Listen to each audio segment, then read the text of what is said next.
tarde. Entonces quería ver si me podría pasar lista. Soy Leslie Berenice Avendaño Nava. Leslie Berenice. Justo a tiempo, antes de los 5 minutos.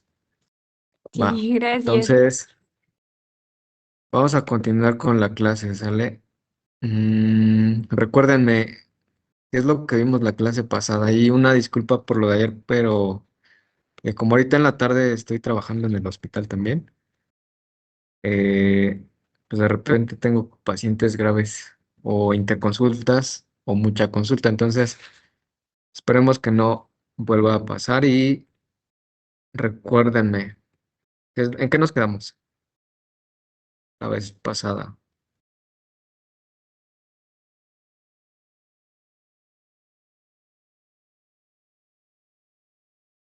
En esto, ¿no? Eliminación urinaria de solutos. Sí, Doc. Entonces, ¿cuál es el primer rubro de la evaluación de la función renal? Porque esta es, digamos, que la segunda parte que podemos evaluar en la función renal.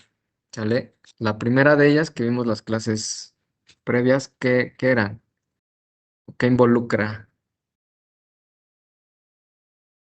¿Se acuerdan?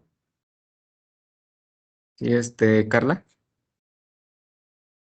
Bueno, por lo que me acuerdo eran las pruebas de función glomerular, que era valorar la filtración glomerular y la albúmina.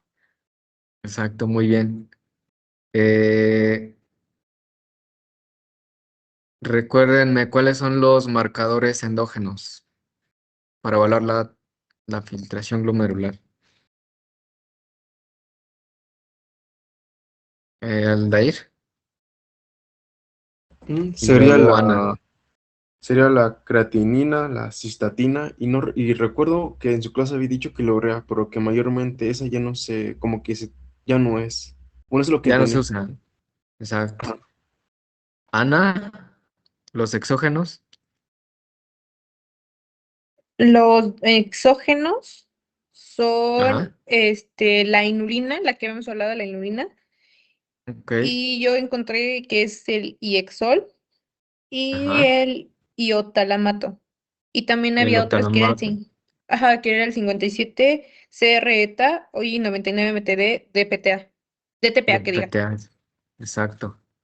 Muy bien. ¿Cuál es, Diego, cuál es el valor normal de albuminuria?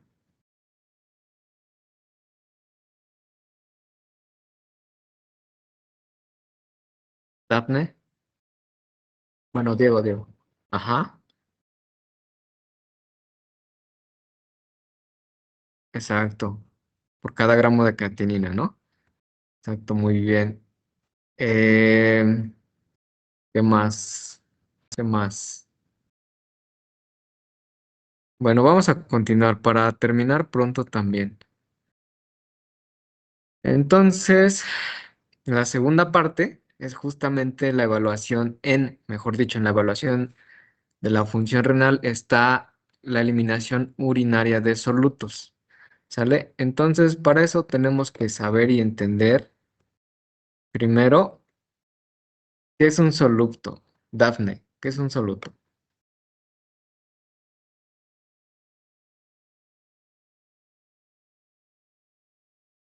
Ana, Es Ah, el que sí, está, es bueno, mi compañera que participe. ok. es una solución que tiene menor proporción que se disuelve en ¿cómo se llamaba? Solvente. Ajá, exacto. Eh, Ana, ¿para ti qué es un soluto? Ah, bueno, sí, sí, será bueno, como le dijo mi compañera, y es el que está pues en un solvente, por decirlo así. Claro, el soluto es prácticamente toda sustancia que se disuelve, es decir, que se combina con otra sustancia, que es el disolvente. El ejemplo clásico de esto, pues, es básicamente el sal, que es un soluto, disuelto en agua, el agua es el disolvente, ¿no? Entonces, eso es un soluto, es cualquier sustancia que se puede disolver, ¿sale? o que se mezcla justamente con el disolvente.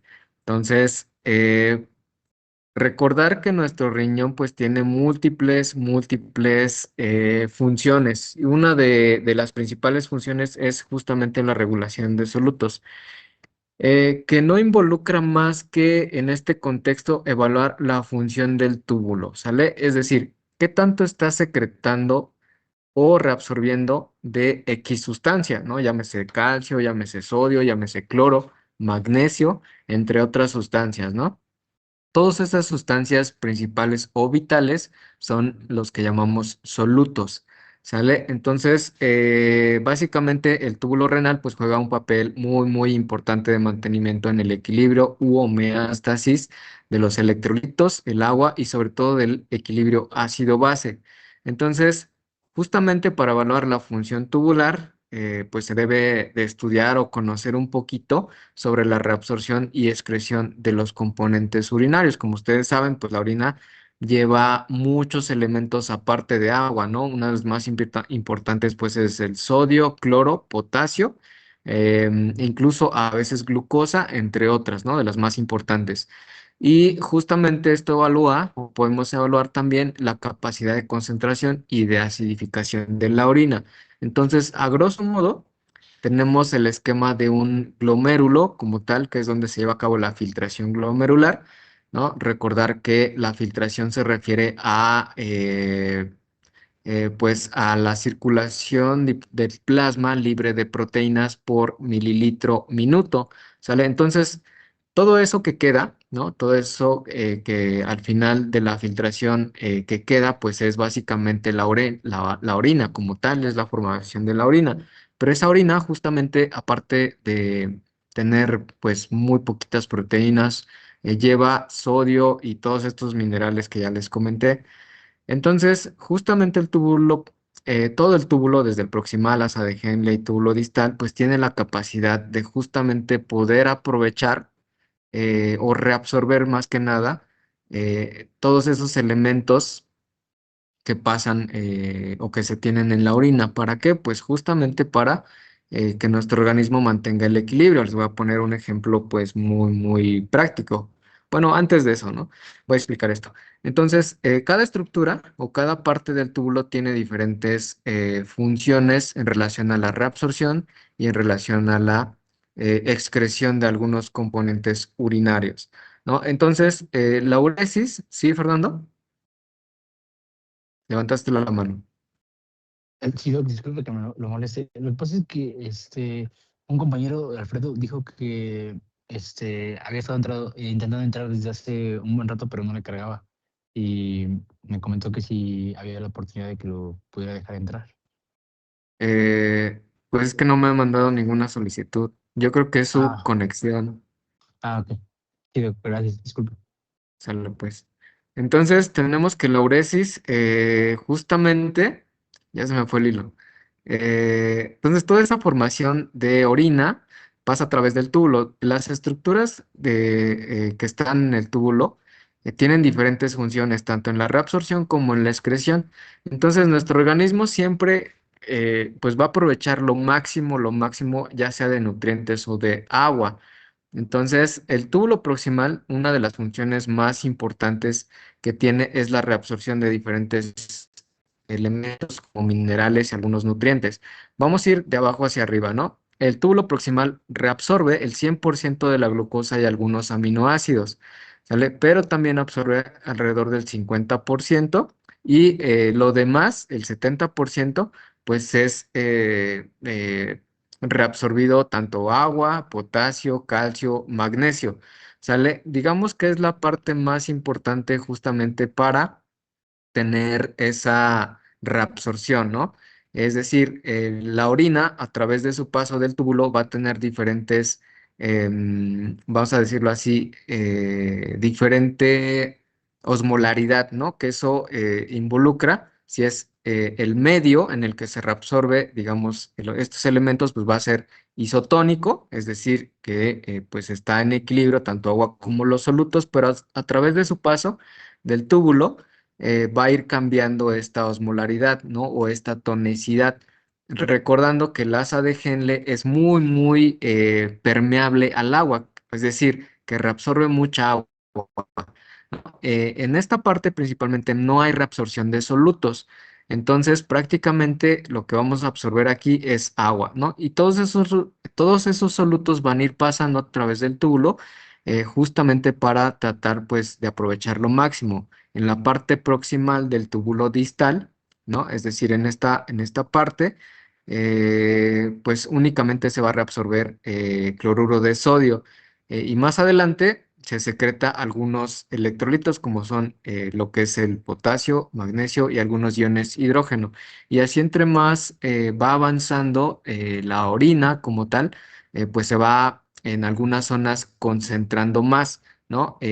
Aquí digamos que también vuelve a tener un poquito de hipotonicidad, es decir, que esos osmoles son bajos, y que se reabsorbe todavía parte en el túbulo distal o en el túbulo conector. Esa poquita agua que queda, pues se puede llegar a reabsorber hasta el 10%, ¿sale? Junto con el cloruro de sodio. Aquí también pues va a tener nuestro túbulo colector una participación para la secreción de hidrógeno, justamente ¿para qué? Para que se vaya a esta zona, ¿no? Y entonces en conjunto con la anhidrasa carbónica y el bicarbonato, pues de esa forma va a tener influencia para regular nuestro pH o nuestro equilibrio ácido-base.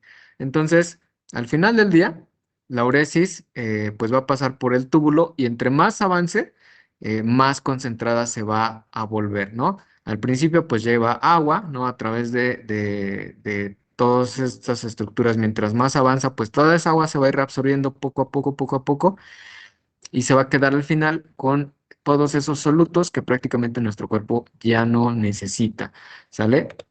Entonces, a la eliminación urinaria de solutos, pues nos referimos a que las sustancias que se cuantifican en la orina, pues no se deben ni se pueden expresar en valores absolutos. ¿Por qué? Porque básicamente no habría, ¿no? una forma de medirlos, porque al final de cuentas estamos o estaríamos midiendo osmolaridad, ¿no? Por la concentración de la orina, básicamente, ¿no? ¿Qué tan concentrada está de solutos para que nos dé X osmolaridad? Entonces, como esto es equiparable, lo ideal es que básicamente pudiéramos medir todas esas sustancias en alguna unidad absoluta, llámese miligramos o miliequivalentes, ¿no? Entonces, muchas veces esto depende de qué tan diluida o qué tan concentrada está nuestras funciones corporales, ¿no? Es decir, por ejemplo, cuando alguien de ustedes hace ejercicio, corre, va al gym, camina, o cuántos de ustedes, mejor dicho, Sí, Doc. ¿sí? ¿Quién? ¿Solamente quién habló? ¿Estefanía? Sí. Ah, Ana. Ana también. ¿Ustedes qué tipo de ejercicio hacen? Esto para Anaí también hace ejercicio. Esto para que lo vayan entendiendo, porque yo sé que es difícil, es un poco difícil entender esta parte de la eliminación urinaria de solutos. Javier, ¿quién más? María, Dalai o Dalai, Maricruz. No, pues sí, sí hacen bastantes ejercicios y está bien. Entonces, como ustedes saben, e incluso los que van al hospital, ¿no? Como ustedes saben, después de un ejercicio extremo, ¿no? Que en promedio, pues corremos en un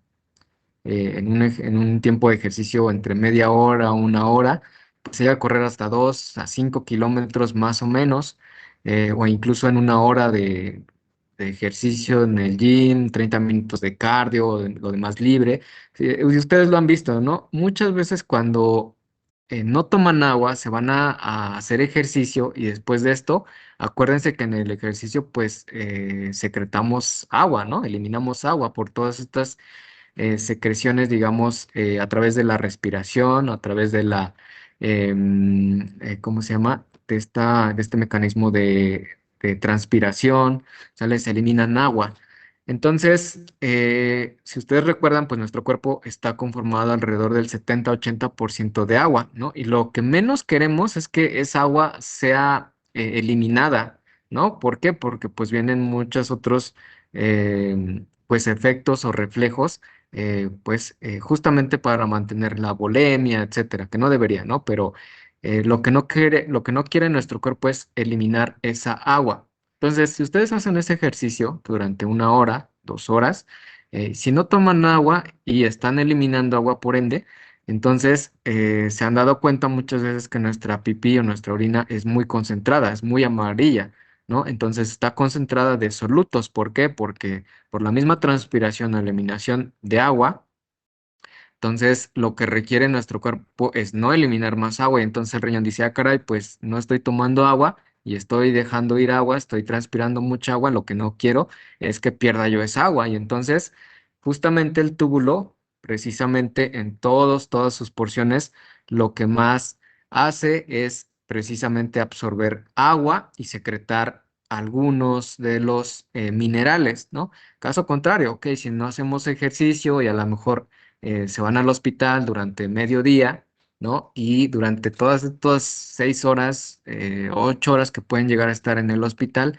no toman agua después de que van pues a hacer pipí. Si ustedes se fijan, la orina está muy concentrada, ¿no? Entonces, justamente ahorita con el frío, el cambio de temperatura, pues todo el tiempo estamos dejando escapar pues agua, ¿no? A través de nuestra respiración, a través de la sudoración, a través de la regulación de nuestro cuerpo para tener pues en equilibrio nuestra temperatura todo el tiempo. Todos estos factores estamos eliminando agua. Entonces lo que hace el túbulo es, si de por sí estamos perdiendo agua, entonces lo que el túbulo hace es retener lo más posible que se pueda pues esa agua, ¿no? Reabsorbiéndola a nivel tubular y eliminando pues todos esos solutos.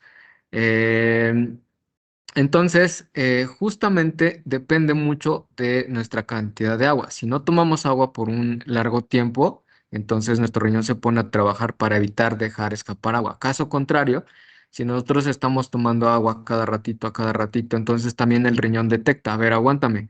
Yo sé que tengo 80% de, pues de agua en nuestro cuerpo, lo que no quiero es aumentarlo porque entonces me sobresaturo de agua y por ende, pues no es lo ideal. Entonces el riñón se pone a trabajar y entonces abre esos canales, ¿no? Que en lugar de reabsorber agua, pues los elimina, ¿no? ¿Por qué? Porque justamente nuestro cuerpo y nuestro riñón detectan un umbral para decir, o retengo agua porque no estoy tomando nada, o elimino agua porque estoy tomando de más. Entonces, esa es básicamente y a grosso modo la función de nuestro riñón y principalmente del túbulo en relación a la eliminación urinaria de solutos. Siempre va a depender justamente de la ingesta hídrica, perdón. Y entonces, pues esto va a determinar justamente la concentración de la orina, si está diluida o si está concentrada, ¿no? Entonces, pues la excreción de solutos es o se debe expresar de algún modo, ¿no? Que justamente evite este problema. Si tomo mucha agua, pues está diluida nuestra orina. Si tomo poca agua, pues está concentrada. Pero al final de cuentas, eso puede reflejarse en la osmolaridad. Pero cuando queremos medir justamente otra sustancia, tenemos que agarrar una medida absoluta, ¿no? Puede ser miligramos o miliequivalentes, que es, digamos, el valor absoluto de los valores en algunas sustancias en la orina. Entonces, esta excreción se puede medir básicamente de dos formas, una por medio de la recolección de orina de 24 horas y es justamente exponer esa eliminación del soluto en cuestión del tiempo, ¿no? En función del tiempo. ¿Qué tanto estoy eliminando de, no sé, por ejemplo, sodio en 24 horas? Y a raíz de esto, pues justamente se debe de realizar el uso de fórmulas, ¿no? Justamente en relación también a la recolección de orina de 24 horas. ¿Y cómo va a ser eso? Bueno, lo que les decía, esto básicamente todo soluto que queramos medir y saber, ¿no? Si nuestro túbulo, al final del día, o más bien, eh, la evaluación en este rubro es básicamente si nuestro túbulo está funcionando. ¿Para qué? Para reabsorber X sustancia, ¿sale? Ya sea sodio, cloro, magnesio, potasio, ¿no? Y determinar si justamente hay un daño, hay una pues parte del túbulo que puede estar dañado y que a lo mejor no se está reabsorbiendo bien justamente ese soluto y que estamos eliminando de más, que ahorita vamos a adentrarnos un poquito en eso. Para saber eso, justamente tenemos los cocientes o índices urinarios, ¿no? Estos, como ya les comentaba, se expresan en miligramos o miliequivalentes de cualquier sustancia que queramos justamente estudiar. Y en relación a la creatinina filtrada, ¿no? ¿Por qué? Porque pues sabemos que la creatinina pues es barata, ya sabemos que es factible de realizarlo, tiene la mayoría de los hospitales y entonces pues es un parámetro que en donde pues nos dice si el riñón está funcionando, la creatinina está normal, entonces ese túbulo pues está íntegro, ¿no? Entonces se compara justamente con la sustancia que queramos medir para ver si es, vamos a decirlo así, equiparable de que nuestro túbulo esté funcionando, ¿no? Entonces, justamente se calculan dividiendo la concentración de ambas, tanto la creatinina como X sustancia que queramos medir, y ya sea en la orina y en plasma, en la sangre. De las dos formas se tienen que medir. Hay que tener en cuenta que la creatinina, como ya lo habíamos visto previamente, pues se puede modificar con la edad, ¿no? En niños pequeños, en lactantes, pues puede ser que nuestro riñón, bueno, el riñón de los niños esté funcionando a todo lo que da, ¿no? Y que por ende, pues pueda llegar a filtrar muy bien el riñón, ¿no? E incluso la masa muscular, pues sabemos que de los niños pequeños, pues no es mucha y por ende, pues la creatinina puede ser muy baja.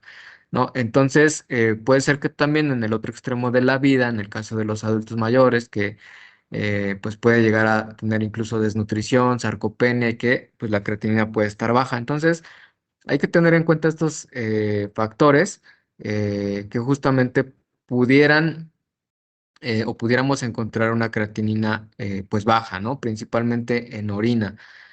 Sin embargo, pues muchos estudios han validado medir tanto la creatinina urinaria como la plasmática en cualquier edad y han tratado de realizar fórmulas que sean no tan variables y que sean equiparables con la sustancia que queramos medir. Eh, Justamente estos cocientes, pues el hecho de utilizarlos, pues nos tiene pues una gran ventaja, ¿no? Son útiles principalmente en la edad pediátrica. Por lo regular, los índices se determinan mucho en niños, sobre todo por alteraciones tubulares, genéticas, algunos nefrotóxicos o por algunas otras enfermedades, ¿no? Entonces, esto nos va a indicar cómo está funcionando el túbulo. Algunas otras utilidades, pues es precisamente para diferenciar de alguna enfermedad genética familiar, como la hipocalemia periódica familiar, ¿no? Ahí en ese contexto, el túbulo puede estar dañado por algún cotransportador que se involucró X gen y que pues causó esta alteración y que está dejando escapar mucho potasio y por ende si está dejando escapar mucho potasio, entonces nuestra sangre pues va a estar baja en potasio, ¿no? Entonces, ese es uno de las ventajas que nos puede ayudar determinando pues el funcionamiento de los solutos a nivel tubular. Ese es, digamos, el punto de utilizar estos cocientes. Otro de los cocientes utilizables, pues es justamente el cociente calcio-citrato. ¿De qué trata? Bueno, pues esta fracción estudia básicamente un desbalance entre las sustancias favorecedoras de litiasis, que puede ser el calcio, y otras que son inhibidoras, el citrato. Entonces, cuanto más concentración elevada de calcio sea, en este caso el numerador, más baja la concentración de citrato, ¿no? El denominador. ¿No? Y entonces, mayor será el valor del cociente y por ende, pues hay mayor riesgo de litiasis, ¿no? Algunas de estas ventajas, pues es que está influenciado por la edad, no está influenciado, por, mejor dicho, por la edad, ni el sexo, ni el momento en el que se recoge la orina. Vamos a poner un caso para que lo entiendan, ¿no? El mismo caso que les ponía yo a sus compañeros de la mañana. A ver, alguien que quiera participar. Y no es para evidenciar a nadie, es para que justamente le entendamos todos. Ana, ¿tú estás rotando en qué hospital, Ana, ahorita? Es el hospital regional. Tú me dijiste que estabas con el doctor Omar Ándele, o justo. alguien de... Bueno, con Ok, él, no. No he rotado, no vamos a rotar en nefro. Y bien que ok, hiciera. Pero sí me pero ha ahí ya está, explicado una ¿no? que otra cosa. Sí. Ok, entonces perfecto, me parece muy bien. Entonces, ¿en qué servicio estás ahorita? Gineco. En gineco, mismo caso de la mañana de uno de sus compañeros que también estaba en gineco. No sé, vamos a tener un paciente que tiene pues 30 años de edad, ¿no? Una mujer que está embarazada y que llega a urgencias ginecológicas por dolor abdominal, ¿no?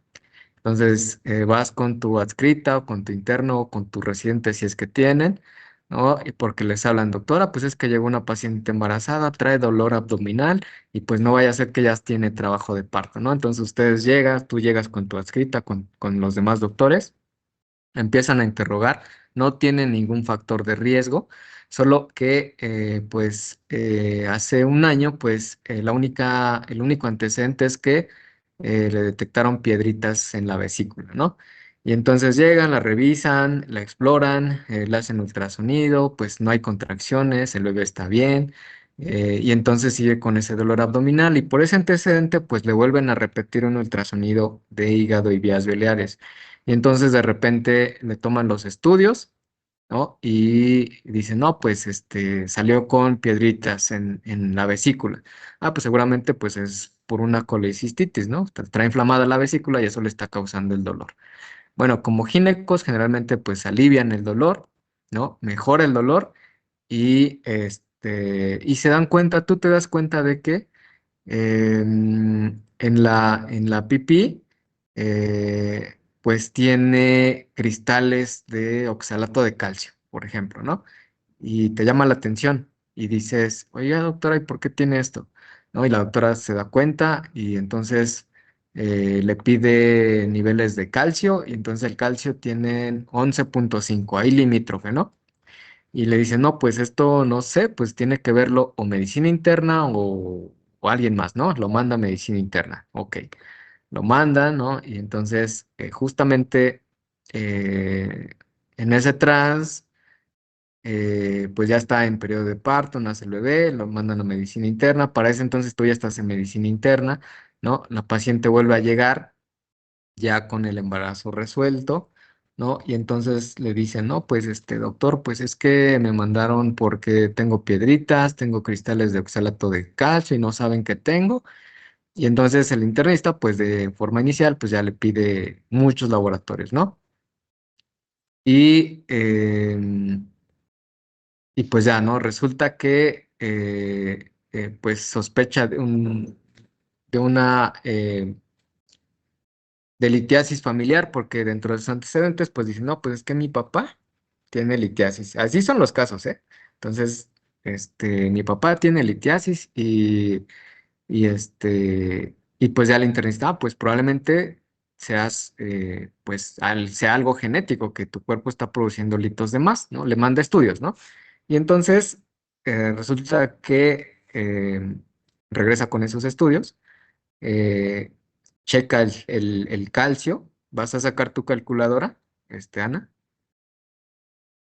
y Ya lo resulta que el saqué. calcio, dijimos, ajá, resulta que el calcio, para sacar este cociente, el calcio lo tiene no sé, vamos a ponerle en 12, ¿no?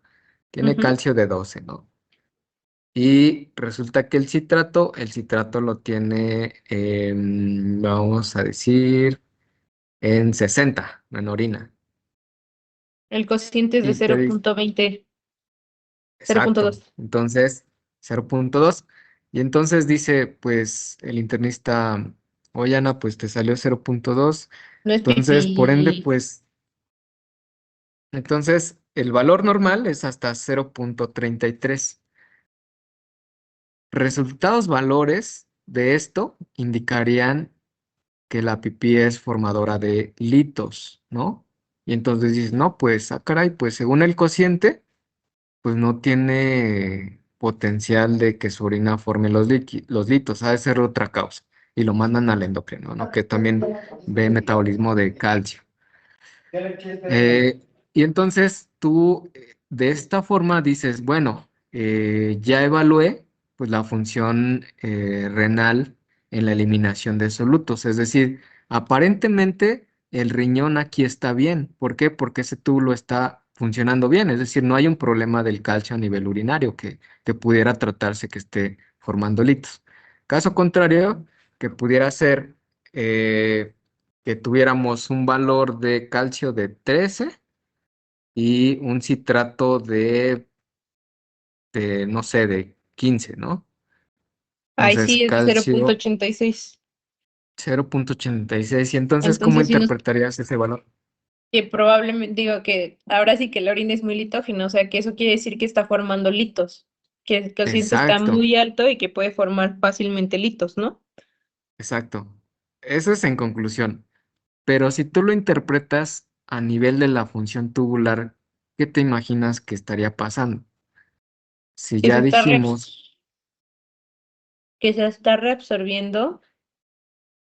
A ver, espere. eh, Efectivamente, que se está reabsorbiendo de más el calcio, ¿no? exacto, exactamente, se está reabsorbiendo de más el calcio. Entonces, justamente pudiera tratarse.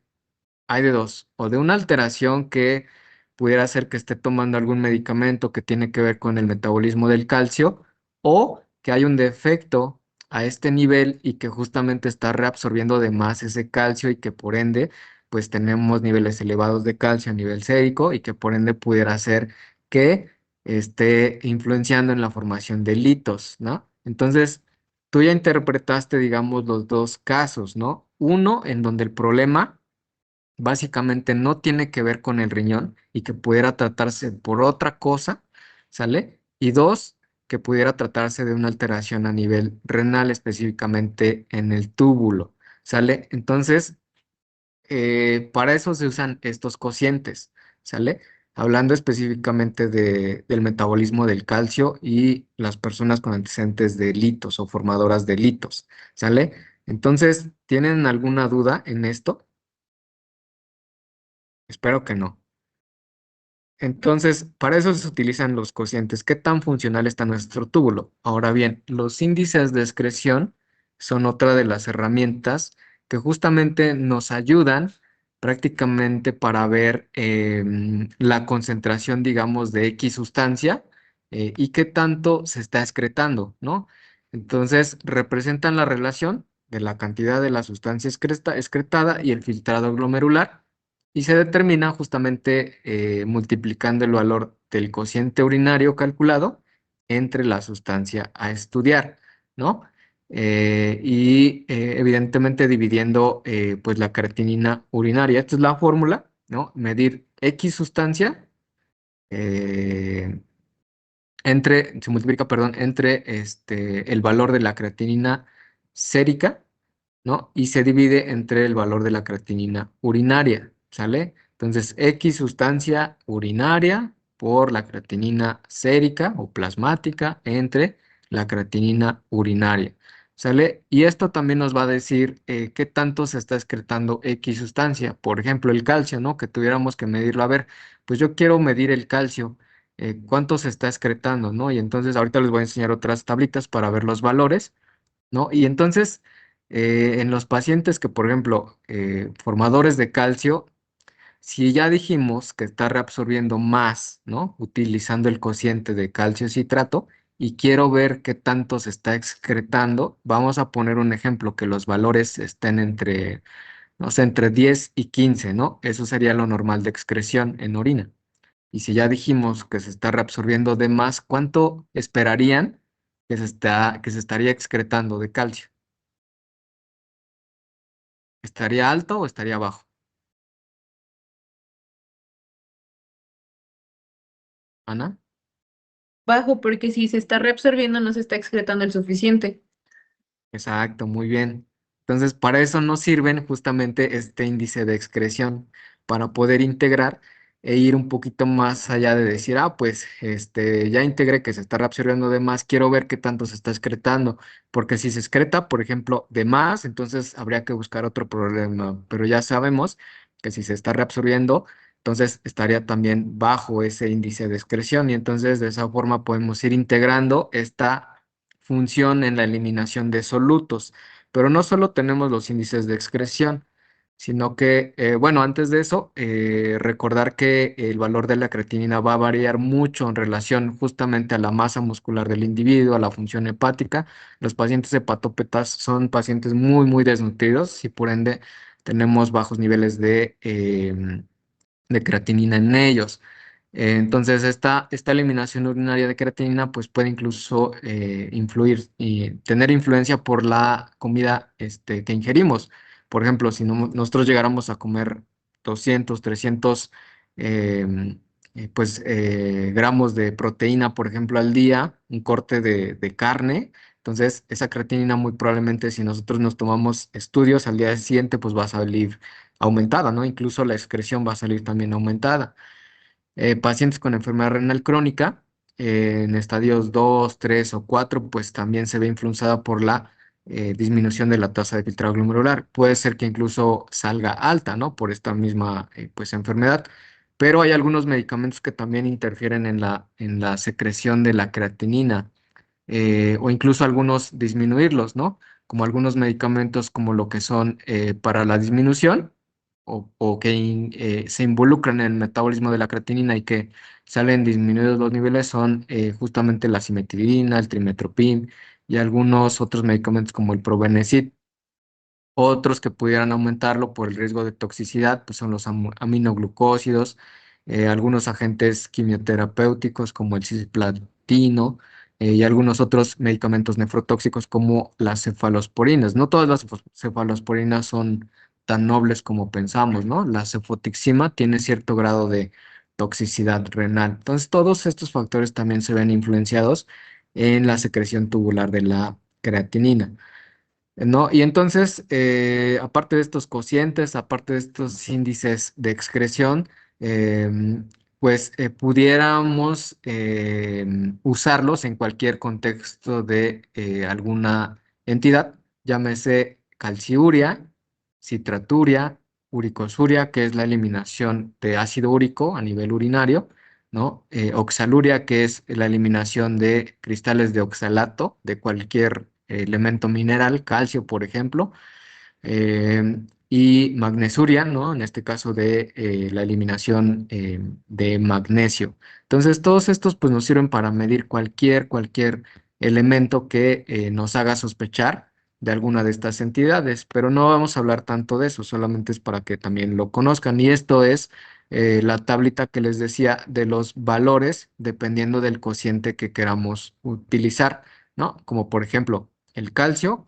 el índice el cociente, perdón, de calcio-creatinina, justamente para saber, eh, pues, si es formador de, de litos o si es mayor la excreción. Entonces, en adultos, un adulto promedio, 30, 40, 50, 60 años, pues es menos de 0,21, ¿sale? Pero justamente cambia con la edad, ¿no? En niños, por ejemplo, de 0 a 6 meses, pues este índice está un poco elevado. El valor normal podría ser hasta menos de 0,8 miligramos sobre gramo, ¿no? Y esto puede ser justamente porque algunos pues todavía no se desarrollan bien, ¿no? Sobre todo en estos primeros meses de vida. Entonces, así como el calcio-creatinina, pues está el citrato-creatinina, oxalato-creatinina, etcétera. ¿Sale? Cualquier sustancia que podamos medir en relación a la creatinina, pues está aquí, ¿no? Solamente es para conocimiento general, ¿no? No les voy a preguntar los valores ni nada relacionado con esta tabla en el examen. Y justamente aparte de los índices de excreción y de los cocientes, tenemos la excreción fraccional. Bueno, la excreción fraccional justamente también se refiere a la fracción que excreta de una sustancia con respecto a la que se ha filtrado, ¿no? Voy a poner de ejemplo el sodio. El sodio justamente se reabsorbe alrededor del 70-80% a nivel del túbulo proximal. Si yo quiero saber cómo está funcionando también, en este caso, el sodio, y si se está reabsorbiendo, es decir, qué tanto está ahorrando mi túbulo, entonces me voy a hacer una fracción, una excreción fraccional de sodio, ¿no?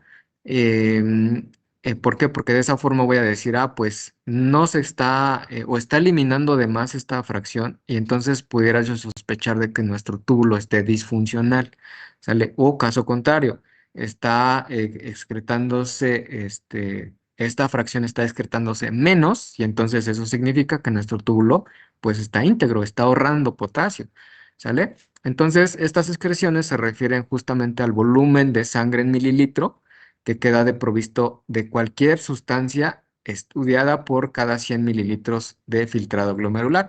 Es decir, el porcentaje que se excreta de cualquier soluto con respecto a lo que se filtra. ¿Qué tanto está ahorrando mi túbulo?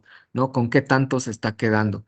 Si no se queda con nada, pues obviamente que el túbulo está disfuncional, ¿no? Para eso igual utilizamos una pequeña fórmula. Cualquiera de sus teléfonos ya trae esta fórmula, obviamente en las aplicaciones médicas, y o pues, en algunas páginas también ya podemos sacar estas excreciones fraccionales. Entonces se calcula dividiendo la medición de X sustancia tanto en orina como en el plasma. Y esto, pues, justamente se hace una pequeña multiplicación, ¿sale? Es decir, medimos la sustancia, por ejemplo, sodio en orina por creatinina plasmática. El resultado de esto se divide entre la multiplicación de cualquier sustancia plasmática, por ejemplo, sodio plasmático, por la creatinina urinaria. Y todo este resultado pues, se multiplica por 100. Y eso nos va a dar un resultado. En este caso, la excreción fraccional de sodio es de 0,63. ¿No? Así tenemos también excreciones de potasio, cloro, ácido úrico y de fósforo. Entonces, el FeNA, o la fracción excretada de sodio, es prácticamente la fracción de sodio excretada del total que se filtra, ¿sale? Entonces, también tiene algunas variaciones, sobre todo en niños. Siempre lo ideal es que sea menos de 1% cuando el túbulo está íntegro, ¿sale? Pero excepto en niños, en neonatos, puede llegar hasta 2%. ¿Sale? Entonces eso hay que tener un poquito de cuidado. Y en prematuros hasta el 3%. ¿Por qué? Porque pues en ellos todavía no está bien desarrollado el túbulo. Entonces, por ende, si no está bien desarrollado, pues puede estar eliminando más de lo normal. Lo normal siempre va a ser menor a 1, es decir, que nuestro túbulo está prácticamente funcional, que se está reabsorbiendo el 99% a ese nivel y que solamente está eliminando el 1%, ¿sale? Entonces, esto ¿cómo lo interpretamos? Justamente lo interpretamos como el túbulo está funcional, ¿sale? Y justamente, bueno, ahorita les pongo otro ejemplo.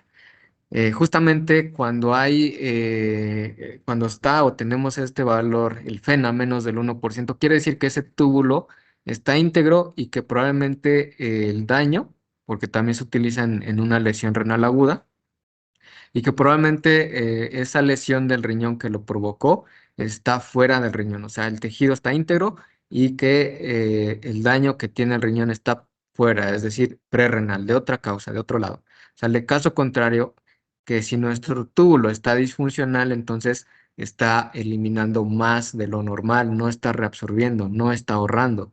Entonces, si es más del 1%, quiere decir que ya nuestro túbulo está dañado, ¿no? Y que podemos encontrarnos con una necrosis tubular aguda, más del 1% del FeNO, ¿no? Estos son otros cocientes que no los voy a hacer, no los voy a enredar con tanta información, pero lo más importante es saber esas fracciones excretadas, ¿sale?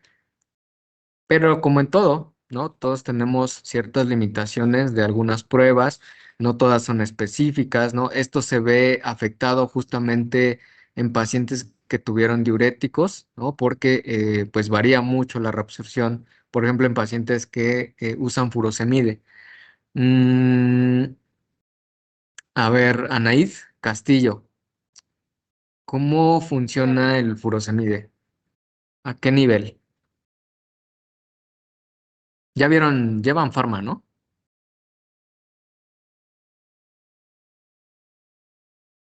Entonces, ¿cómo actúa la furosemide? ¿O qué es principalmente? Para que no se duerman.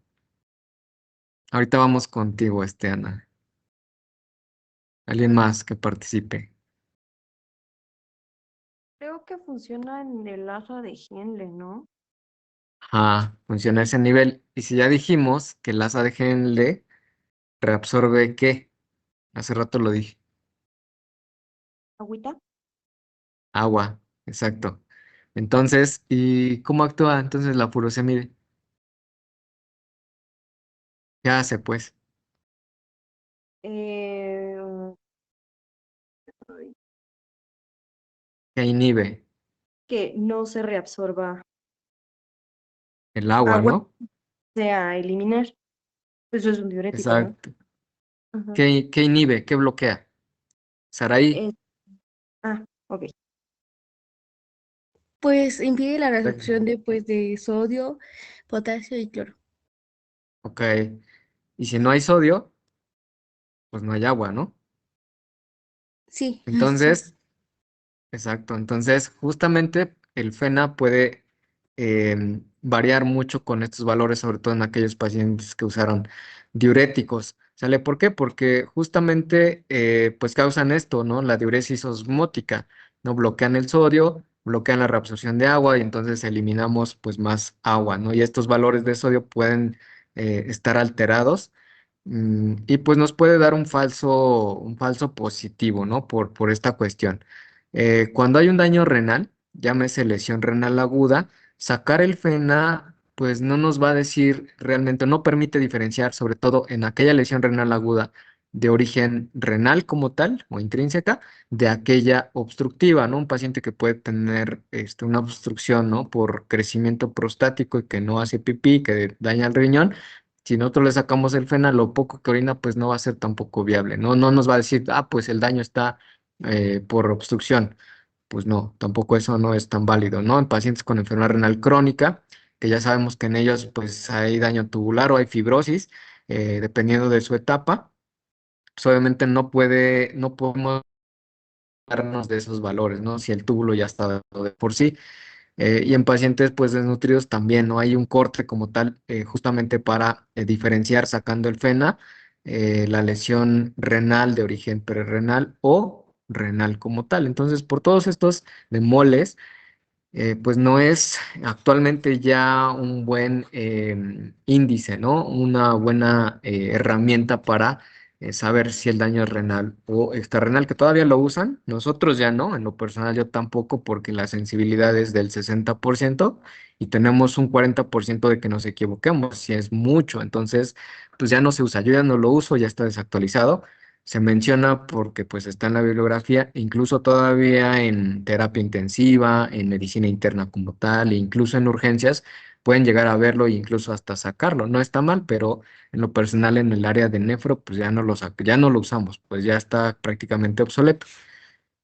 Y justamente vamos a sacar otro índice, ¿no? Y para esto está el índice urea creatinina, que es otro de lo cual nos pudiera orientar si nuestro túbulo está íntegro. Obviamente cuando hay un daño tubular, evidentemente debe de haber un daño renal como tal, es decir, elevación de la creatinina. Entonces, estos índices nos orientan a eso. ¿De dónde está proveniendo ese daño, no? Y para eso tenemos la urea creatinina. O hay otro índice que es el BUN creatinina. Se le orienta sobre todo hacia la localización del daño renal. Si es mayor a 20 puede ser de origen prerrenal o postrenal. Y si es menor a 12, entonces el daño pudiera encontrarse justamente en el riñón. Entonces, ¿alguien más que quiera participar para ejemplificar un caso?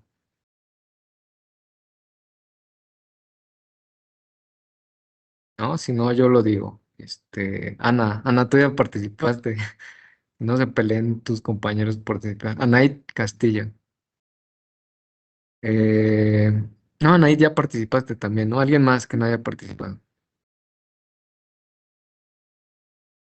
A ver, de los hombres que no han participado tanto. ¿Voluntarios o yo los digo? Eh, a ver, Alfredo, ¿estás ahí, Alfredo? Sí, doctor, aquí estoy ¿Tú en qué hospital estás rotando? en Humanitas. Humanitas. Bueno, me hubiera gustado que estuvieras rotando en otro hospital, pero bueno, ¿tú en qué área estás ahorita? Es que en urgencias, pero Ah, ok. no llega. Precisamente. Te voy a poner un caso de urgencias. ¿Pero ahí hay urgenciólogos? No, ¿sí? Sí, me parece que incluso hay uno. Ok. Bueno, entonces vamos a ponerte un caso clínico. Tú estás en urgencias, estás con tu adscrito o con el interno, si es que hay.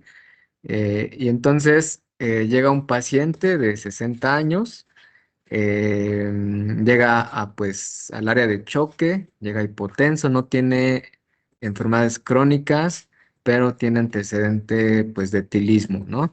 Ese sí es etilismo pues, de forma regular. ¿No? Y entonces llega sangrando, llega con sangrado de tubo digestivo al área de choque. Entonces le hablan al urgenciólogo, lo estabiliza, le toma laboratorios y entonces tú detectas que justamente al ir a recabar los resultados, empiezas a checarlos y dices, ah, caray, pues tiene creatinina de 2, veo que la urea está en 150, tiene anemia de 10 y pues ahorita que estoy en las clases de nefro, que me encanta nefro, le voy a sacar la tasa de filtrado glomerular para decirle al doctor cuánto tiene. Entonces, ¿cuánto tiene de tasa de filtrado? A ver, saca tu calculadora ahí en alguna aplicación. Recuerda, Dime, es hombre, ¿cuánto dijimos? ¿40 años? Hombre de no, 40 años, 60 años me tiene, parece. Hipotenso, ajá, me dijo 60. que niega enfermedades Ajá, crónicas, residente de etilismo y que llega con sangrado exacto, de tubo digestivo al área de choque. 2 de creatinina exacto, y 15 de urea. exacto. Entonces, ¿te acuerdas y dices, ah, bueno, le voy a evaluar la función renal? Y me acuerdo que una parte es evaluar la tasa de filtrado y tú le sacas la tasa de filtrado. ¿Cuánto te da de tasa de filtrado? Dime un momento, por favor, doctor. Ujú.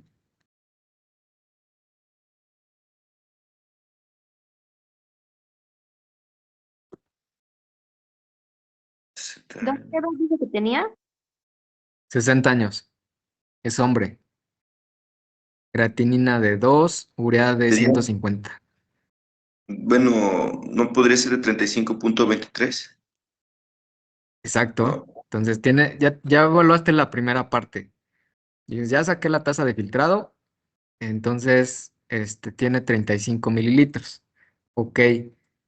Y entonces dices, bueno, pues probablemente sí tenga daño renal, pero quisiera saber, pues, dónde está localizado ese daño renal o por qué se dañó el riñón, ¿no? Y entonces te acuerdas de los índices o de los cocientes, ¿no? Y te acuerdas justamente del cociente urea-creatinina.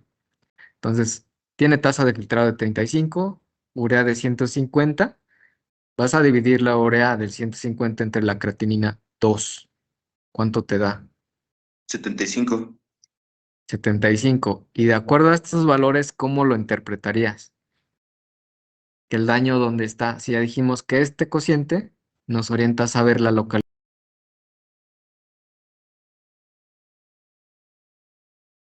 Cerró la sesión, no me di cuenta del tiempo. Creo que estábamos bastante inspirados y no me di cuenta del tiempo. Entonces, pues ya sacaste la primera parte de la evaluación de la función renal, ¿no? Porque viste en tus estudios justamente que tiene daño renal, ¿no? Y tú dices, ah, pues estoy viendo en las clases ahorita cómo evaluar la función renal.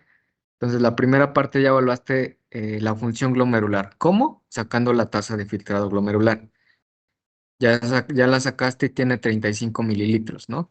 Entonces la Sí. segunda parte es justamente evaluar la eliminación de solutos, ¿no? Y entonces ya viste que tiene pues un daño renal, tasa de filtrado disminuida, tiene sus toxinas pues altas, ¿no? Y tú quieres saber justamente dónde puede estar el daño.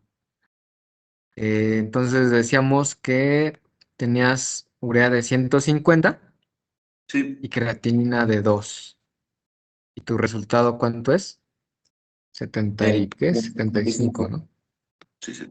Y entonces, ¿cómo interpretarías ese resultado? Si ya dijimos que el cociente urea-creatinina te orienta hacia la localización de la lesión renal, porque ya sabes que tiene daño renal, tiene 35 de tasa de Entonces, filtrado. puede ser una lesión prerrenal o postrenal. Ok, exacto, muy bien. ¿Y eso por qué crees, ya integrando un poquito, por qué crees que pudiera ser Por el prerrenal mecanismo. o prorrenal? ¿Por qué, perdón? Bueno, dijo que no, refería a etilismo. Ajá. Puede ser, ¿no? Hay bebidas alcohólicas adulteradas que pudieran dañar el riñón, pero si tu índice te salió más de 20, entonces ese daño está fuera del riñón, prerrenal o posrenal, es decir, que el riñón no tiene nada que ver, es decir, la etiología o el daño se originó fuera del riñón, que lo afectó obviamente. Sí, de hecho por eso pensaba que el etilismo a lo mejor que pudiera haber afectado otro órgano, pero si no, no sé hacia dónde orientarme ahí, sí, doctor, la verdad. Acuérdate que llegó a choque, llegó sangrando. Un paciente con que llega a choque, pues es porque está inestable, puede ser que haya llegado hipotenso. Sí, Anaid, gracias, Alfredo. Doctor. Entiendo, que a lo mejor me equivoco, pero pues puede ser precisamente porque está en choque y está perdiendo volumen. Exacto. Entonces, el daño es que, si ya dijimos que es mayor de 20, donde O sea, no es tiene de... nada que ver el riñón. O sea, sí hay una Ajá, afectación de un riñón, o sea, sí hay una afectación, pero no ujú. directamente porque haya un problema renal. Entonces, es de etiología, ¿de qué tipo? ¿O renal? Sería Pre, ¿no? Renal. Prerrenal, exacto. Prerrenal. Exacto, y entonces eso nos orienta a saber justamente dónde está el daño, porque pasa que, y es muy frecuente, ¿no? Me llevan interconsultas porque, pues tiene elevación de la urea, tiene elevación de la creatinina, interconsulta nefro. Sí, está bien, sí los vemos, ¿no? Y justamente sacamos estos cocientes para decirte, oye, sí, pero no es necesario que yo lo vea. ¿Sale? Tu daño renal está causado te viene de otro lado, es decir, perrenal o posrenal, y que yo no tengo nada que ver con eso. Entonces, búsquenle si hay daño renal, pero no de etiología, pues intrínseca. Si fuera intrínseca como tal, entonces sí me tocaría verlo. ¿Sí me explico? Entonces, todos estos cocientes los utilizamos justamente para fundamentar nuestro diagnóstico, fundamentar el hecho de que no nos toca pues darle seguimiento, a excepción de que obviamente progrese ese daño renal, ¿no? Y entonces de esa forma nos puede orientar hacia dónde está la lesión o qué fue lo que lo provocó, si fue de origen prerrenal o de origen postrenal. Entonces, para eso se utilizan estos cocientes, ¿sale? ¿Hasta aquí alguna duda?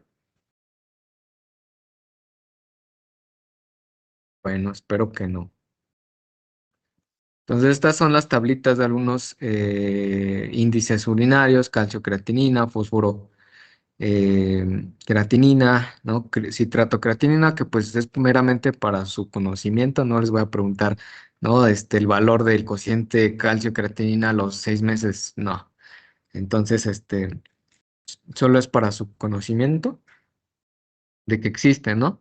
Entonces, algunos otros, justamente enfermedades que tienen que ver con el metabolismo del fosfato, que también podemos llegar a sacar estos índices, en donde pues no solo los cocientes los llegamos a determinar, ¿no? Hay que determinar niveles de PTH, niveles de fósforo en orina y también justamente algunas pruebas pues genéticas, ¿no? Pero esto tampoco nosotros lo utilizamos. Por lo regular, todos estos índices se utilizan en la edad pediátrica, los pediatras o los nefropediatras. ¿Por qué? Porque todas estas alteraciones se detectan o se manifiestan, mejor dicho, durante el primer año de vida o durante los primeros 6 años. Entonces, generalmente solo en casos específicos, en nefroadultos, es muy poco común que utilicemos esto. Sí los ocupamos, pero en algunos, sobre todo adolescentes, 16 años, 17, que ya nos los mandan, los llegamos a utilizar, pero por lo regular en pediatría. Entonces, igual solamente es para conocimiento cultural general, porque pues no voy a preguntar nada de aquí. ¿No? Estos son los valores de referencia de algunos solutos, ¿no? Sobre todo en adultos y niños, el calcio entre 2,4 más menos 8, ¿no? Por ejemplo, el ácido úrico, que también lo llegamos a medir, 620 más menos 75. El citrato también lo llegamos a medir. ¿Qué es el citrato? Bueno, ¿para qué sirve el citrato? Sí, lo dijimos hace rato. ¿Para disminuir qué? La formación de litos, principalmente de calcio. Entonces, entre menos valor de citrato tengamos, entonces es muy probablemente que tengamos formación de litos, ¿no? Puede ser de calcio, puede ser de magnesio, pero principalmente calcio. Entre más citrato tengamos, entonces, pues más nos ayuda a eliminar esa formación de litos. Es como un mecanismo de defensa, ¿sale? Otra de las evaluaciones que podemos llegar a evaluar es justamente la eliminación de glucosa. ¿Por qué la glucosa? ¿Qué estructura a nivel tubular reabsorbe glucosa y cuánto? Si es que alguien que me haya puesto atención. ¿O en dónde se lleva a cabo la reabsorción de glucosa?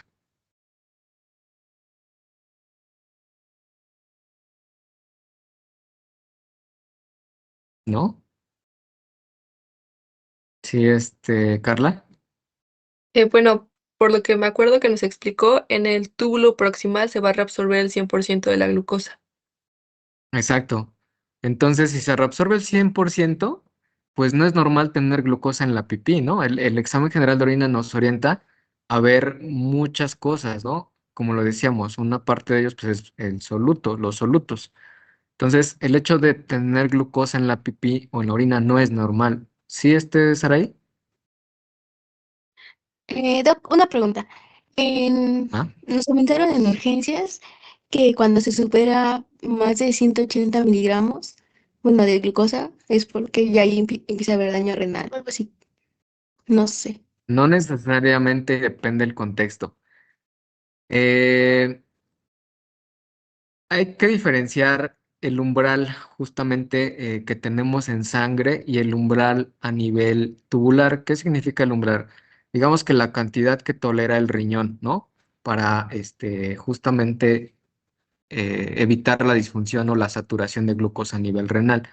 Entonces, a nivel renal, justamente el umbral, hablo específicamente a nivel tubular, ¿sale? El umbral de la glucosa es hasta 180 miligramos, ¿sale? Porque no es lo mismo medir glucosa en sangre que medir glucosa en orina. Si se llega a sobrepasar justamente este umbral a nivel tubular, que es muy difícil medirlo, por eso es que no se hace de forma rutinaria, entonces, cuando llega a sobrepasar este umbral a nivel tubular, entonces lo que hace justamente el túbulo es abrir los canales. Es decir, imagínense un bulto lleno de arena, ¿no? Completamente lleno. Entonces, si ustedes llegaran a agujerarlo, ¿no? Con cualquier cosa, entonces, ¿qué es lo que va a pasar? Pues se sale por ahí la arena, ¿no? Entonces, algo similar pasa en el túbulo. Si se llega a saturar la glucosa en el túbulo, entonces empieza a justamente tirar glucosa por la orina, ¿sale? Y entonces decimos que ese túbulo está saturado y entonces muy probablemente ya haya disfunción tubular por la saturación que rebasa los 180 miligramos, que es el umbral normal, ¿sale? Del túbulo. Entonces, en ese contexto podemos encontrar a los pacientes diabéticos mal controlados. Hay algunas otras enfermedades neoplásicas que afectan al túbulo proximal, principalmente lo que son las gamapatías monoclonales como mieloma múltiple. ¿Sale? Es una de las afecciones que pueden llegar a tener esos pacientes. Y hay otras entidades que podemos llegar a tener glucosa. Una puede ser aislada, una detección aislada que en cualquier muestra de orina, ¿no? Donde detectan pues glucosa de repente y a los 10 días vuelven a repetir el examen general de orina y de repente pues ya no hay nada, ¿no? Eso se le llama pues un valor aislado, ¿no? No es que el túbulo esté malo, sino que por alguna razón, algunos medicamentos o incluso alimentos pues pudieran llegar a tener eliminación de esta glucosa por la orina y por eso salió así. Pero pues no necesariamente indica algo malo. por eso siempre se tienen que repetir los estudios. Y algunas otras enfermedades, sobre todo genéticas, ¿no? Que afectan a los transportadores tubulares proximales, es justamente el síndrome de Tony de Fanconi. Resumido, pues el síndrome de Fanconi.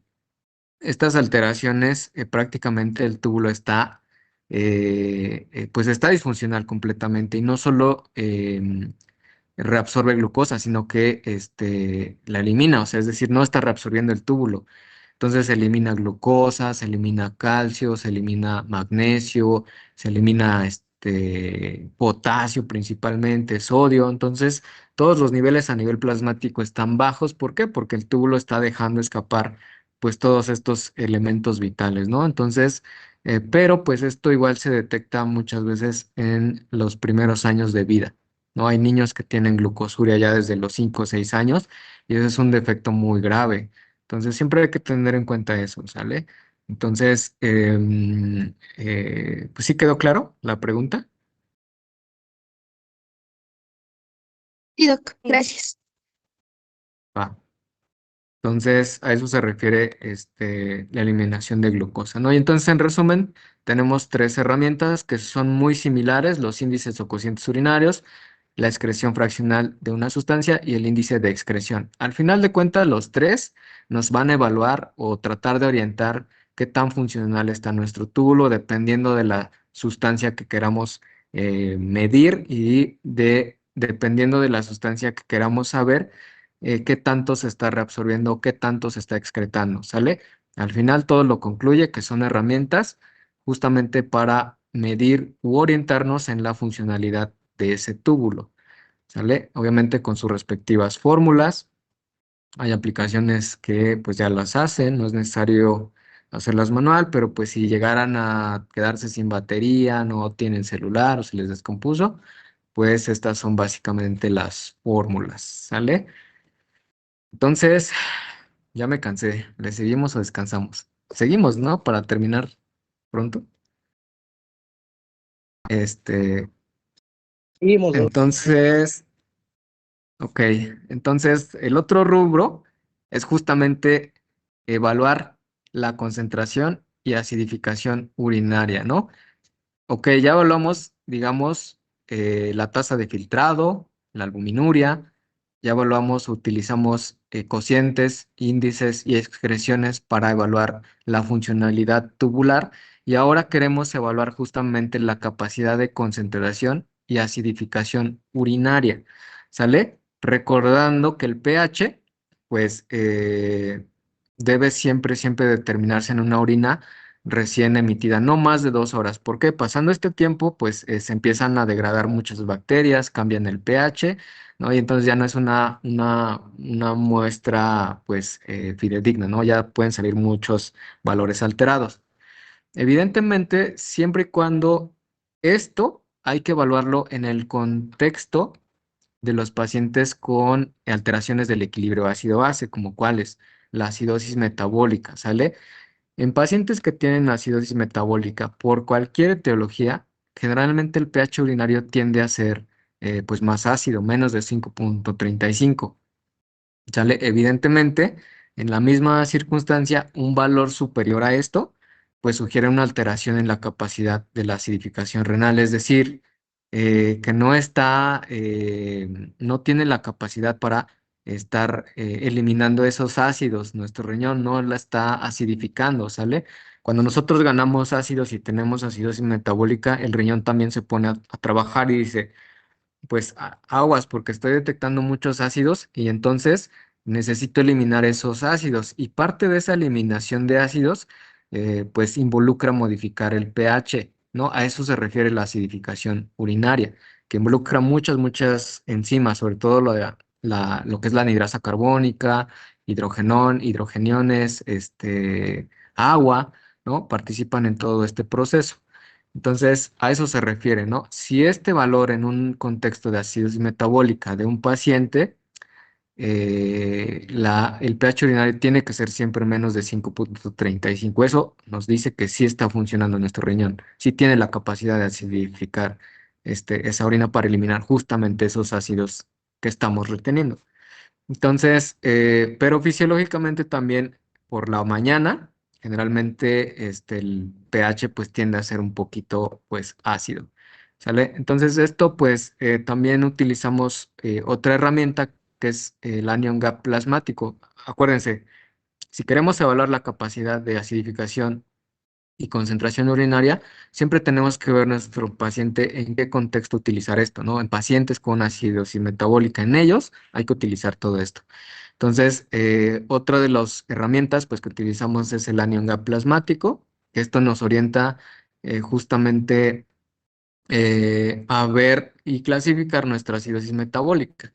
¿Sale? La fórmula es el sodio menos el cloro más el bicarbonato. ¿Alguien sabe qué es el anion gap para empezar?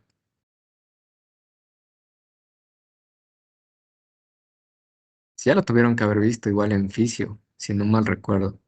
Justo en el equilibrio ácido-base. Ahí tuvieron que haberlo visto. ¿Qué es el anion gap?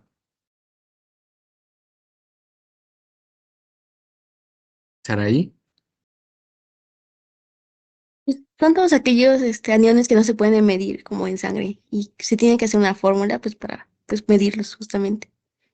Exacto, es la diferencia entre aniones y cationes. Y justamente son los elementos que no se pueden medir. ¿Sale? Esa es la fórmula. El valor normal es entre 8 y 12. Esto pues nos orienta justamente para saber si la acidosis hay de dos. Una, que estamos perdiendo mucho bicarbonato. Acuérdense que el bicarbonato es un buffer. ¿Para qué? Para tratar de mantener en equilibrio nuestro pH. ¿Sale? O la otra es por un incremento en la producción de otros ácidos. Recuerden que nuestro cuerpo también produce ácidos o que incluso estamos ingiriendo ácidos de forma pues externa, ¿no? Un anion gap, es decir, entre 8 y 12, pues nos indica de que hay pérdida de bicarbonato y esto puede ser por pérdidas digestivas, diarrea, puede ser que tengamos alguna alteración pues por alguna enfermedad pancreática, ¿no? Como la insuficiencia pancreática, por ejemplo, que nos da mucha diarrea, entre otras enfermedades, o que incluso podamos tener incluso algún defecto genético que afecta al riñón, al túbulo principalmente, y que nos puede dar una acidosis tubular renal, pero no nos vamos a meter en eso. Y evidentemente, pues acompaña con hipercloremia, ¿sale? De esta forma, podríamos clasificar una acidosis metabólica, anion gap normal o hiperclorémica, ¿sale? Caso contrario, si tenemos un anion gap elevado, más de 12, entonces representa la presencia de otros ácidos orgánicos. Recuerden que nuestro cuerpo pues produce ácidos principalmente por un ayuno prolongado, ¿no? Nuestro cuerpo necesita energía y esta energía pues está provista por glucosa. Pero cuando no metemos glucosa nosotros, no comemos, entonces se empiezan a activar los diferentes mecanismos. ¿Para qué? Para producir glucosa, sobre todo del hígado, de la reserva hepática, incluso del músculo, ¿no? Pero muchas veces esta glucosa pues entra en la vía anaerobia y la vía, todo el ciclo de Krebs que ustedes seguramente recuerdan mejor que yo, que entra en la vía de los polioles, entre otras vías como lo que es la vía anaerobia. ¿No? Y entonces en conjunto, pues muchas veces tenemos formación de glucosa de mala calidad, produciendo principalmente cuerpos cetónicos, ¿no? Y entonces estos cuerpos cetónicos, pues, llegan a ser, pues, a veces en exceso, y esto es lo que nos está provocando la ganancia de estos ácidos orgánicos, ¿no? Pacientes con cetoacidosis diabética por déficit de producción de insulina, la acidosis láctica, que puede ser también en pacientes con cáncer, ¿no? La enfermedad renal crónica como tal y muchas veces pues se acompaña de normocloremia, ¿sale? Entonces, esto también nos orienta a determinar la acidosis metabólica, ¿no? Se tiene que hacer, se tiene que utilizar para clasificarla y orientarnos justamente la causa de la acidosis metabólica.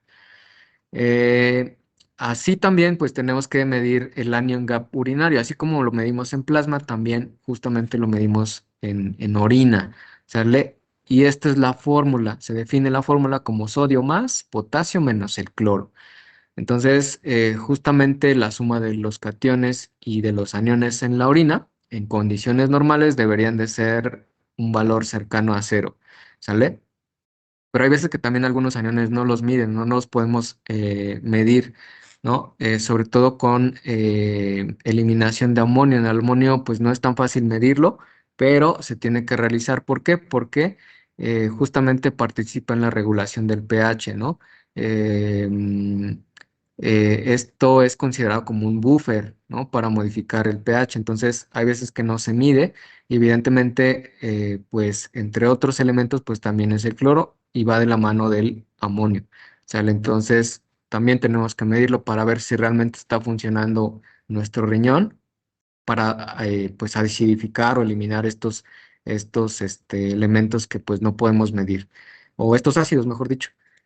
Evidentemente les digo, este contexto o las herramientas que utilizamos se deben de medir o ser y pueden ser útiles en el contexto de acidosis metabólica, sale con hipercloremia y que tengamos un anion gap normal. Entonces hay que medir esto para ver justamente la ganancia o pérdida de ácidos o la dificultad para producir bicarbonato, ¿no? Por eso es que tenemos muchos ácidos.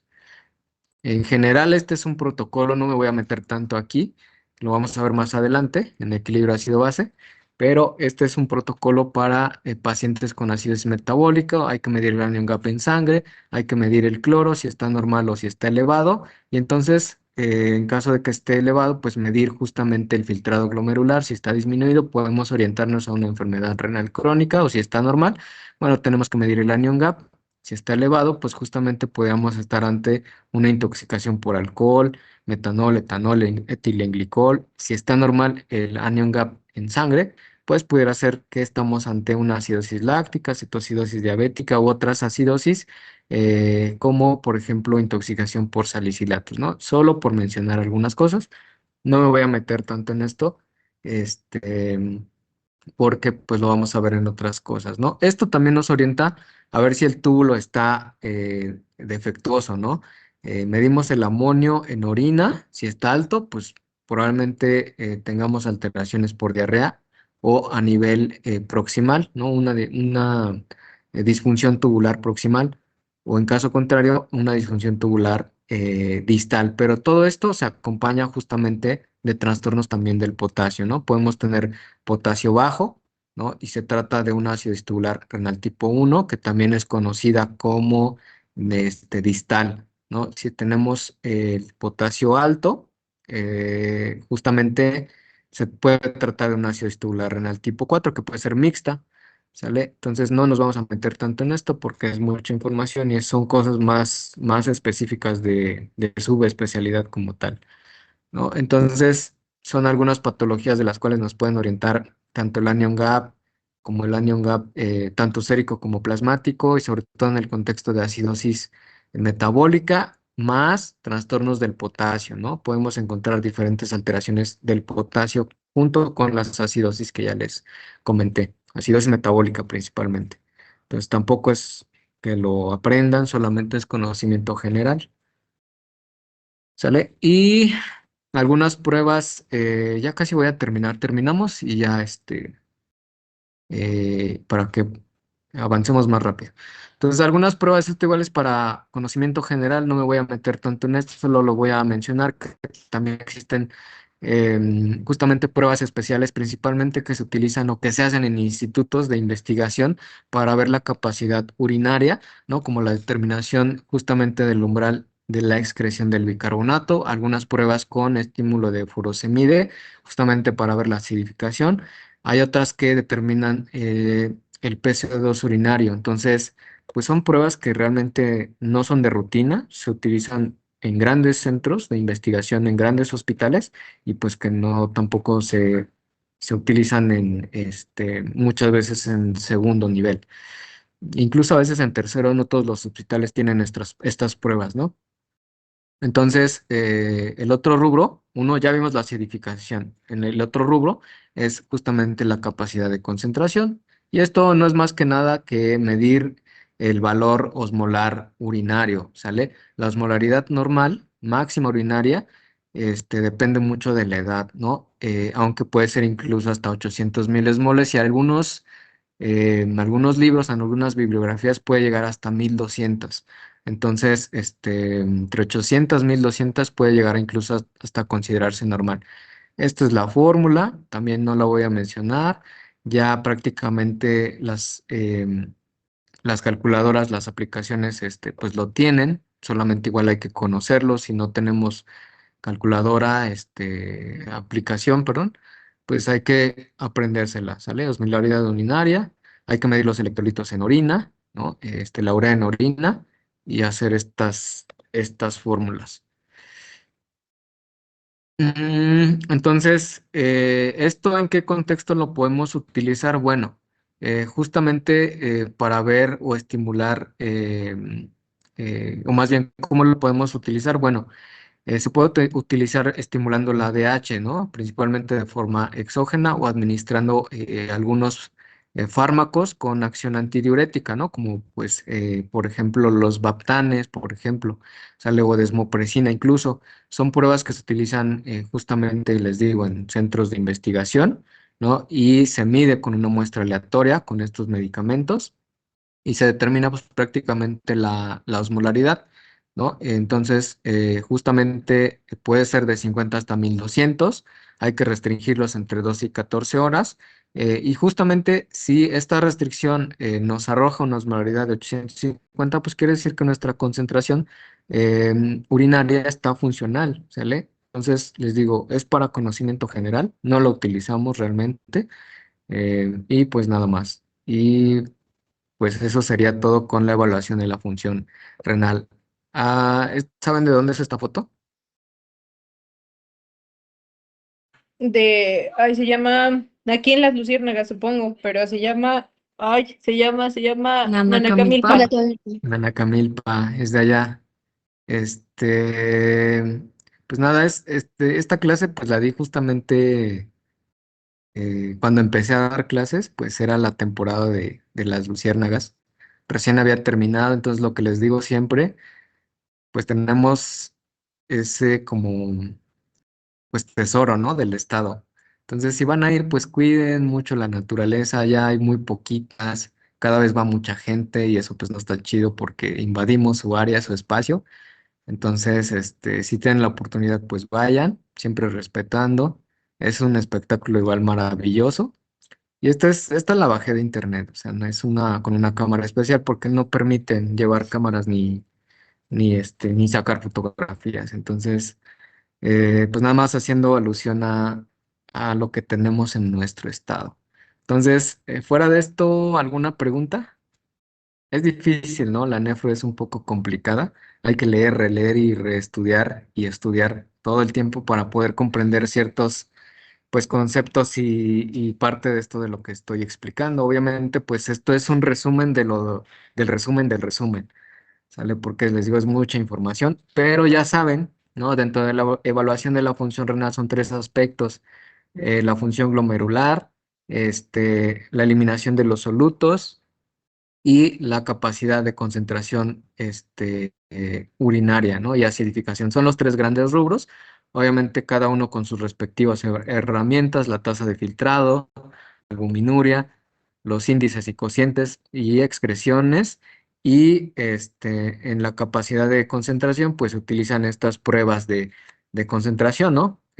Similares a la hormona antidiurética, las pruebas de furosemide, por ejemplo, entre otras, ¿no? Son digamos, en resumen, lo que vimos, pues, en este primer, módulo de su temario. ¿Está aquí alguna duda?